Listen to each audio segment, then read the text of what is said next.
Hello listeners and readers, welcome back to slow stories world అబ్బా. ఈరోజు మన channel కోసం నేను కంటిన్యూ చేసిన స్టోరీ పేరు వచ్చేసి రాక్షసుడు పార్ట్ వచ్చి 15 అబ్బా. ఈ కథలోని ముందు భాగాలు ఇప్పటి వరకు చూడని వాళ్ళ కోసం కామెంట్స్లో లింక్స్ ఇచ్చానబ్బా. అలాగే మన ఛానల్లో అన్ని కథలకు ప్లేలిస్టులు కూడా ఉన్నాయబ్బా. కొంచెం సబ్స్క్రైబ్ చేసుకొని చూస్తూ కథ నచ్చినట్లయితే తప్పకుండా లైక్ చేసి కథ ఎలా ఉందో ఓ చిట్టి కామెంట్ రాసి కథను మీకు తెలిసిన సోషల్ ప్లాట్ఫామ్స్ మీద కుసంతా షేర్ చేయండి అబ్బా. మరి మనం ఈరోజు కథలోకి వెళ్ళిపోదామా? లేక నీరజ ఇంట్లో అందరికీ గతాన్ని గుర్తు చేస్తూ రెచ్చగొడుతూ ఉంటే తేజ్ మాత్రం డిటెక్టివ్ మాటలను గుర్తు చేసుకుంటూ బాధపడుతూ ఉంటాడు.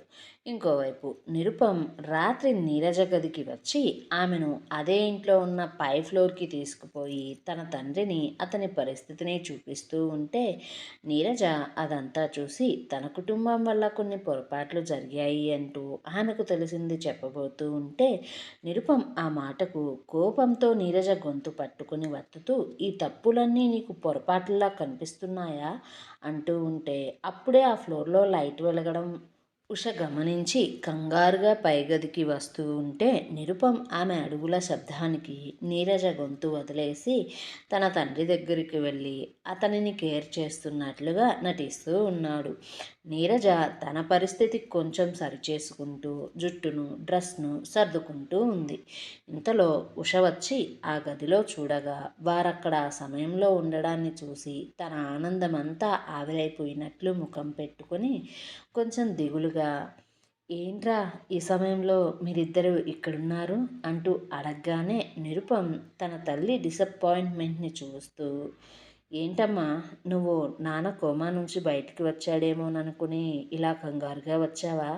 ఈ ఫ్లోర్లో లైట్ వెలగడం చూసి అనడంతో ఉష కొత్త కోడలి ముందు అవును అంటూ చెప్పుకోలేక ఇబ్బంది పడుతూ తన బాధను దాచుకుంటూ అంటే అది మరి నంద ఈ సమయంలో నర్స్ కూడా నిద్రపోతుంది కదా తన గదిలో, అందుకే ఈ టైంలో ఎవరు లైట్ వేశారా అని ఇలా హడావుడిగా వచ్చేసానురా అంటుంటే నీరజకు ఉష బాధ అర్థమవుతుంది. ఎందుకంటే ఆమె ఎంతగా భర్త తిరిగి మామూలు మనిషి అవ్వాలని ఎదురు చూస్తుందో తనకు తెలుస్తుంది. అందుకే ఆ రూమ్లో ఈ టైంలో లైట్ని చూసి ఉష ఎంత సంతోషపడి ఉంటుందో ఊహించుకుంటూ ఆ ఊహ నిజం కానందుకు ఎంత కుమిలిపోయిందో అర్థం చేసుకుంటూ తన అత్తయ్య ఇన్ని రోజులు కూడా ఆ బాధను ఎన్నిసార్లు అనుభవించి ఉంటుందో అనే ఊహ తన మనసులోకి రాగానే ఉష ఆ రూమ్లోకి వచ్చి చూసిన తరువాత ఆమె కళ్ళల్లో కనిపించిన కన్నీరే సాక్ష్యంగా చెబుతూ ఉంది. అయితే నిరుపం తల్లిలోని బాధను ఆమె పరిస్థితిని తేలికపరచడం కోసం అమ్మ నేను నీరజకు నాన్నను చూపించడానికి అలాగే నాన్నకు నీరజను పరిచయం చేయడానికి ఇక్కడికి ఇలా తీసుకుని వచ్చా అనడంతోనే ఉష అవునా అంటూ నవ్వుముఖంతో నీరజను చూస్తూ నా నందాకి తన నాన్నంటే పంచ ప్రాణాలు, వాడి జీవితంలో ప్రతి విషయం వాళ్ళ నాన్నతో చెప్పుకుంటూనే ఉంటాడు అంటూ చెబుతూ ఉంటే నీరజ మంచం మీద ఉన్న వ్యక్తిని చూస్తూ తండ్రి ప్రేమ కోసం నిరుపం ఇన్ని రోజులు ఎంతలా ఆరాటపడి ఉంటాడో, ఎంతలా తనను మిస్ అయి ఉంటాడో అనేది తలుచుకోగానే మనసంతా భారంగా అయిపోయింది. ఉష బాధగా తండ్రి కొడుకులు ఇద్దరినీ చూస్తూ అంటే నీరజ వాడు చెప్తాడు, గోపీనంద కేవలం వింటాడు. అంటే మీ మామయ్యకు మనం ఏం చెప్పినా సరే వినిపిస్తుంది, తన మనసు వరకు చేరుతుంది, కానీ తిరిగి ఏం చెప్పలేడు, ఏం చేయలేడు. చిరంజీవి గారి సినిమా ఉంది కదా శంకర్ దాదా ఎంబీబీఎస్, ఆ సినిమాలో ఓ చిన్న బాబు మన మాటలు అన్నీ విని కనురెప్పలు కొడుతూ ఉంటాడు కదా, ఇక్కడ కూడా అంతే. మా నంద తన నాన్న ముందు మనసు విప్పి మాట్లాడతాడు, గోపీనంద రెప్పలు ఆర్పుతూ ఉంటాడు. ఈ భూప్రపంచం మీద నంద మనసెరిగిన మనిషి ఎవరైనా ఉన్నారు అంటే అది వాళ్ళ నాన్న మాత్రమే. తన తల్లినైన నాకు కూడా ఇంతవరకు సరిగా నంద అర్థం కాలేదు. అంతెందుకు నీరజ, నీ విషయమే చూసుకో, ప్రేమించి పెళ్లి చేసుకున్నారు కదా మీ ఇద్దరు, కానీ మీ మధ్య ఏమైందో నాకు తెలియదు.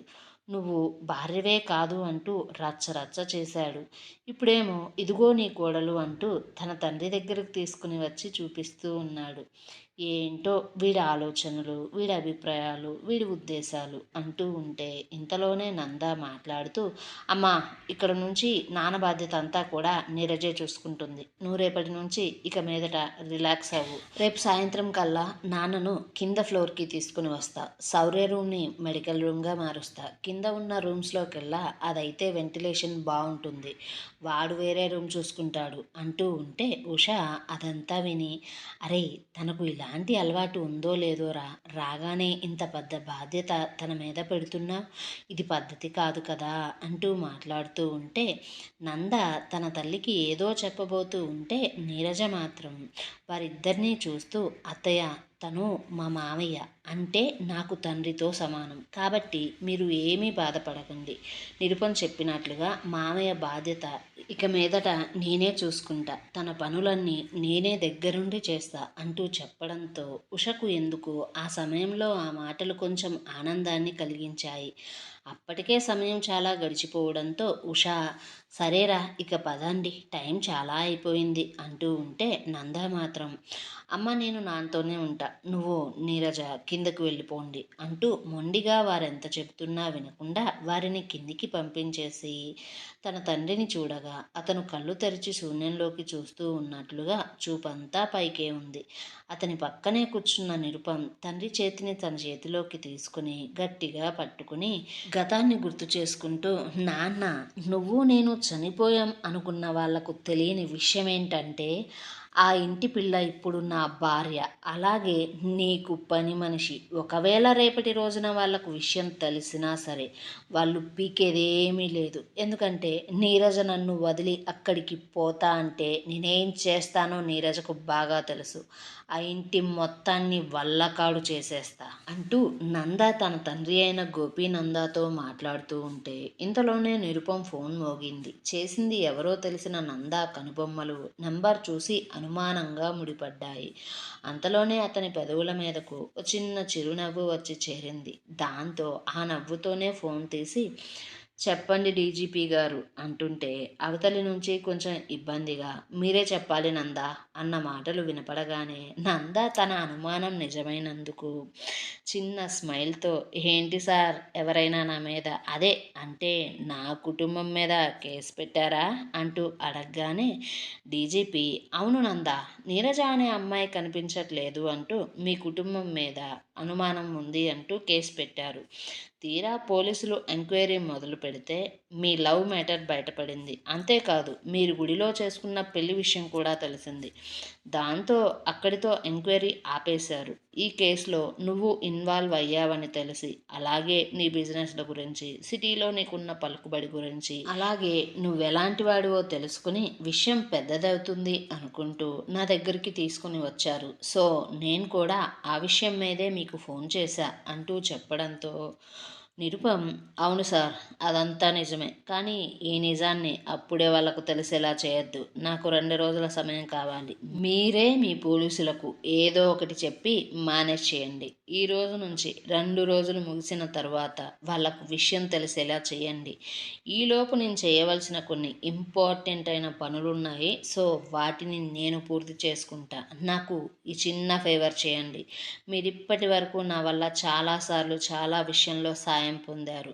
ఇప్పుడు తిరిగి సాయం చేయవలసిన వంతు మీది అనడంతోనే డీజీపీ, కొంచెం కష్టమేనందా, ఎందుకంటే అవతల ఉన్నవారు కూడా గట్టివారే. తేజ్ అని తను కూడా ఓ బిజినెస్ మ్యానే కాబట్టి ఇక మీకు తెలియనిదేముంది, మా మీద కూడా ఒత్తిడి చాలానే ఉంది. కానీ నువ్వు ఫస్ట్ టైం నీ నోరు తెరిచి నువ్వు నన్ను సాయం చేయమంటూ అడిగావు కాబట్టి నేను నా వంతు చేస్తా. కానీ ఈలోపే మీరు చేయవలసినదంతా మీరు చేస్తే మంచిది, లేకపోతే ఆ తరువాత మాకు కష్టమవుతుంది అంటూ చెప్పడంతో అతను సరే అంటూ ఫోన్ పెట్టేసి పక్కనే ఉన్న ఫోటోలో తన అక్కను చూస్తూ ఆమె తన కోసం చనిపోవడాన్ని గుర్తు చేసుకుంటూ ఉన్నాడు. వారిద్దరికీ అప్పుడే వయసు 5 సంవత్సరాలు దాటుతూ ఉంది. అలాగే వారికి 3 సంవత్సరాలు పడిన శౌర్య కూడా ఉన్నాడు. శౌర్యకు వారికి ఒకేసారి గుండు చేపించారు. ముగ్గురు కూడా వచ్చి రాని హెయిర్తో చూడ్డానికి చాలా ముచ్చటగా ఉన్నారు. అయితే నంద తన అక్క కవలలు కావడం వల్ల ఇంచుమించు ఇద్దరూ ఒకేలాగా ఉంటారు. ఉషా కూడా వారిద్దరికీ ఎక్కువగా ఒకేలాంటి బట్టలు వేస్తూ ఉంటూ వారిద్దరిని ఒకేలా చూస్తూ మురిసిపోతూ ఉంటుంది. కాబట్టి ఎవరు ఏంటి ఆడ మగ అన్న తేడా కూడా తెలుసుకోవడం ఒక్కోసారి చాలా కష్టంగా ఉంటుంది. అలాంటి సమయంలోనే వారి మీద దాడి మొదలైతే తల్లి నుంచి దూరమైన వీరిద్దరూ ఒక చోట దాక్కొని ఉంటే తన అక్క భయంతో ఏడుస్తూ ఉన్న నందను చూస్తూ, నందా, భయంగా ఉందా? అమ్మ కావాలా? నువ్వు ఏడవకు, భయపడకు. నువ్వు బయటికి రాకే నేను అమ్మను వెతకడానికి బయటికి వెళ్తా. వాళ్ళప్పుడు నిన్ను అనుకొని నన్ను తీసుకొని పోతారు. నువ్వేమో అప్పుడు అమ్మ దగ్గరికి వెళ్ళిపో. నువ్వు భయపడకు, నేను నీకన్నా పెద్దదాన్ని కదా, అందుకే వాళ్ళ దగ్గర నుంచి త్వరగా తప్పించుకొని వచ్చేస్తా అంటూ చెప్పి బయటకు వెళ్ళిపోయింది. అయితే ఆ రోజు జరిగిన గొడవల్లో ఓ రాయి పక్కన దాక్కున్న నంద తన అక్క వల్ల బ్రతికితే నందినిని నిరుపం అనుకుని నీరజ కుటుంబ సభ్యులు ఆమెను పట్టుకొని సాయం సంధ్యా వేళలలో అప్పటికే చీకటి పడుతూ ఉంటే సరిగా కనిపించక ఉషను పిలుస్తూ అరుస్తూ, చూడు నీ కొడుకు మాకు దొరికాడు, నువ్వు త్వరగా బయటికి రా అంటూ నందినిని ఎటూ పోనివ్వకుండా పట్టుకునే ప్రాసెస్లో ఆ చిన్న పాప మెడ మీద గొంతు మీద ఒత్తిడి పడితే తన వయసుకు ఆ ఒత్తిడిని తట్టుకోలేక ఊపిరి తీసుకోవడం కష్టమయ్యి ఊపిరి ఆడక నందిని దేవుడి దగ్గరికి చేరిపోయింది. అది గుర్తుకు రాగానే నిరుపం కళ్ళు ఎరుపెక్కిపోయి రక్తం మరిగిపోతూ ఉంది. అక్క, నాకు నువ్వు దూరం అవ్వడానికి కారణమైన ఏ ఒక్కరిని నేను వదలను. అంతకంతకు నేను వారికి బదులు తీర్చుకుంటా. ఒకవేళ నీకు జరిగిన అన్యాయానికి నాన్న పరిస్థితికి నేను అలా వారికి బదులు తీర్చుకోలేకపోతే నేను గోపీనందాకి కొడుకునే కాదు, నందా కుటుంబానికి వారసుడినే కాదు అనుకుంటూ అక్కడే తన తండ్రిని చూస్తూ అతని బెడ్ మీదే తలవాల్చి ఎప్పటికో నిద్రలోకి జారిపోయాడు. ఉదయం పేపర్ చదువుతున్న గోవిందం పేపర్లో చూసిన వార్తకు షాక్ అవుతూ గట్టిగా అరుస్తూ ఆ ఇంట్లో ఉన్న అందరినీ పిలిచి ఆ పేపర్ని చూపిస్తూ ఉంటే అది చూసిన అందరూ కూడా షాక్ అయిపోయారు.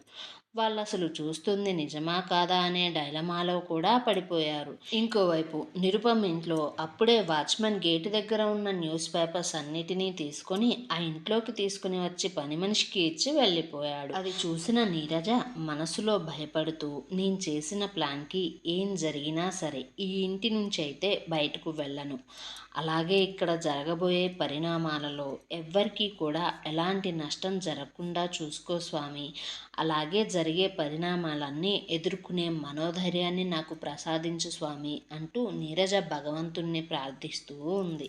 ఏమండోయ్, అసలు ఇంతకీ నీరజ చేసిన ప్లాన్ ఏమై ఉంటుంది? పేపర్లో చూసిన వార్తకు గోవిందం ఇంకా కుటుంబ సభ్యులు ఎందుకంత డైలమాలో పడుతూ షాక్ అవుతూ ఉన్నారు? ఏమండోయ్, మరిప్పుడు అదే వార్తను చూడబోతున్న నిరుపం కుటుంబం రియాక్షన్ ఏంటి? నిజం తెలుసుకున్న తరువాత నిరుపం ఇంట్లో నీరజను కోడలిగా ఉష ఉంచుతుందా? వారి కుటుంబం మీద పగతో నీరజను పెళ్లి చేసుకున్న నందను నగేష్ ఏం చేయబోతాడు? ఈ ప్రశ్నల సమాధానం కోసం మన ఛానల్ని సబ్స్క్రైబ్ చేసుకోండి అబ్బా కొంచెం.